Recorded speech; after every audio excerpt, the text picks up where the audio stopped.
My name is Shannon Johnson, and I'm representing Zion Lutheran Church. Today's reading is from 2 Chronicles, chapters 2 to 5, and I will be reading from the Lutheran Study Bible, English Standard Version. Now Solomon proposed to build a temple for the name of the Lord and a royal palace for himself. And Solomon assigned 70,000 men to bear burdens and 80,000 to quarry in the hill country, and 3,600 to oversee them. And Solomon sent word to Hiram, the king of Tyre, as you dealt with David my father and sent him cedar to build himself a house to dwell in, so deal with me. Behold, I am about to build a house for the name of the Lord my God, and dedicate it to him for the burning of incense of sweet spices before him, and for the regular arrangement of the showbread, and for burnt offerings morning and evening, on the Sabbaths and the new moons, and the appointed feasts of the Lord our God, as ordained forever for Israel. The house that I am to build would be great, for our God is greater than all gods. But who is able to build him a house, since heaven, even highest heaven, cannot contain him? Who am I to build a house for him, except as a place to make offerings before him?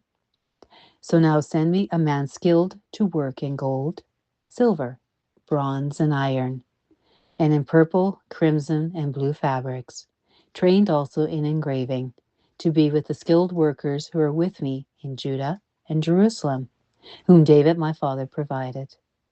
Send me also cedar, cypress, and algum timber from Lebanon, for I know that your servants know how to cut timber in Lebanon. And my servants will be with your servants, to prepare timber for me in abundance. For the house I am to build will be great and wonderful. I will give for your servants, the woodsmen who cut timber, 20,000 cores of crushed wheat, 20,000 cores of barley, 20,000 baths of wine, and 20,000 baths of oil. Then Hiram the king of Tyre answered in a letter that he sent to Solomon, because the Lord loves his people, he has made you king over them. Hiram also said, Blessed be the Lord God of Israel, who made heaven and earth, who has given King David a wise son, who has discretion and understanding, who will build a temple for the Lord and a royal palace for himself. Now I have sent a skilled man who is understanding, Huram Abi, the son of a woman of the daughters of Dan, and his father was a man of Tyre. He is trained to work in gold, silver, bronze, iron, stone, and wood, and in purple, blue, and crimson fabrics, and fine linen, and to do all sorts of engraving and execute any design that may be assigned him, with your craftsmen, the craftsmen of my lord David your father. Now therefore the wheat and barley, oil and wine, of which my lord has spoken, let him send to his servants, and we will cut whatever timber you need from Lebanon, and bring it to you in rafts by sea to Joppa, so that you may take it up to Jerusalem. Then Solomon counted all the resident aliens who were in the land of Israel, after the census of them that David his father had taken. And there were found 153,600. 70,000 of them he assigned to bear burdens, 80,000 to quarry in the hills, and 3,600 as overseers to make the people work. Then Solomon began to build the house of the Lord in Jerusalem on Mount Moriah, where the Lord had appeared to David his father at the place that David had appointed, on the threshing floor of Ornan the Jebusite. He began to build in the 2nd month of the 4th year of his reign. These are Solomon's measurements for building the house of God. The length in cubits of the old standard was 60 cubits, and the breadth 20 cubits. The vestibule in front of the nave of the house was 20 cubits long, equal to the width of the house, and its height was 120 cubits. He overlaid it on the inside with pure gold. The nave he lined with cypress and covered it with fine gold, and made palms and chains on it. He adorned the house with settings of precious stones. The gold was gold of Parvan. So he lined the house with gold, its beams, its thresholds, its walls, and its doors, and he carved cherubim on the walls. And he made the most holy place. Its length, corresponding to the breadth of the house, was 20 cubits, and its breadth was 20 cubits. He overlaid it with 600 talents of fine gold. The weight of gold for the nails was 50 shekels, and he overlaid the upper chambers with gold. In the most holy place he made 2 cherubim of wood, and overlaid them with gold. The wings of the cherubim together extended 20 cubits. One wing of the one of 5 cubits touched the wall of the house, and its other wing of 5 cubits touched the wing of the other cherub. And of this cherub, one wing of 5 cubits touched the wall of the house, and the other wing, also of 5 cubits, was joined to the wing of the first cherub.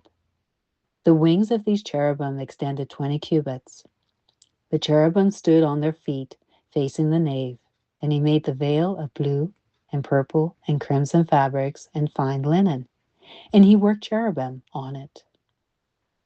In front of the house he made 2 pillars, 35 cubits high, with a capital of 5 cubits on top of each. He made chains like a necklace and put them on tops of the pillars, and he made 100 pomegranates and put them on the chains. He set up the pillars in front of the temple, one on the south, the other on the north. That on the south he called Jachin, and that on the north Boaz. He made an altar of bronze, 20 cubits long and 20 cubits wide, and 10 cubits high. Then he made the sea of cast metal. It was round, 10 cubits from brim to brim, and 5 cubits high, and a line of 30 cubits measured its circumference. Under it were figures of gourds, for 10 cubits, encompassing the sea all around. The gourds were in 2 rows, cast with it when it was cast. It stood on 12 oxen, 3 facing north, 3 facing west, 3 facing south, and 3 facing east. The sea was set on them, and all their rear parts were inward. Its thickness was a handbreadth. Its brim was made like the brim of a cup, like the flower of a lily. It held 300 baths. He also made 10 basins in which to wash, and set 5 on the south side and 5 on the north side. In these they were to rinse off what was used for the burnt offering, and the sea was for the priests to wash in. And he made 10 golden lampshades as prescribed, and set them in the temple, 5 on the south side and 5 on the north. He also made 10 tables and placed them in the temple, 5 on the south side and 5 on the north. And he made 100 basins of gold.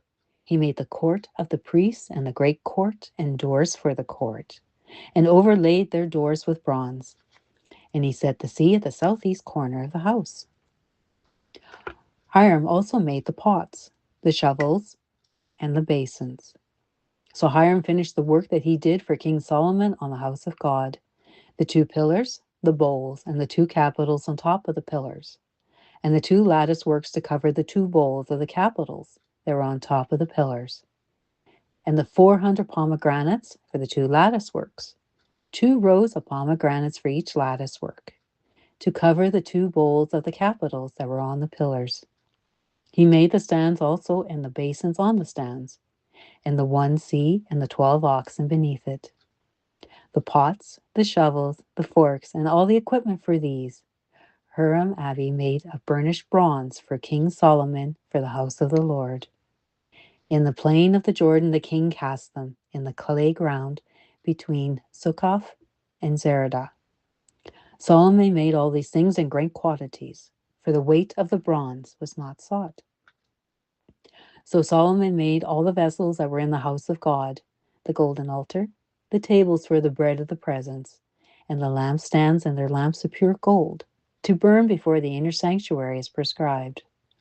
The flowers, the lamps, the tongs of purest gold, the snuffers, basins, dishes for incense, and fire pans of pure gold, and the sockets of the temple for the inner doors to the most holy place, and for the doors of the nave of the temple were of gold.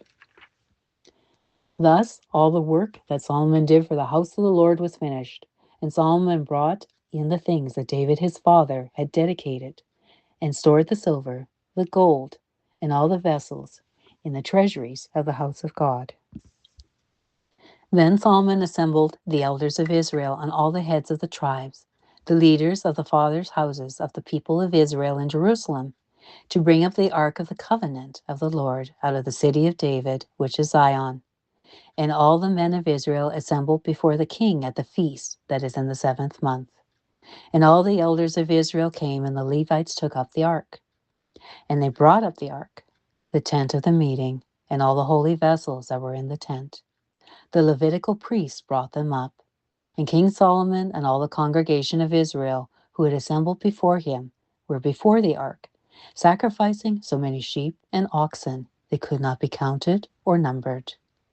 Then the priests brought the ark of the covenant of the Lord to its place in the inner sanctuary of the house, in the most holy place, underneath the wings of the cherubim. The cherubim spread out their wings over the place of the ark, so that the cherubim made a covering above the ark and its poles.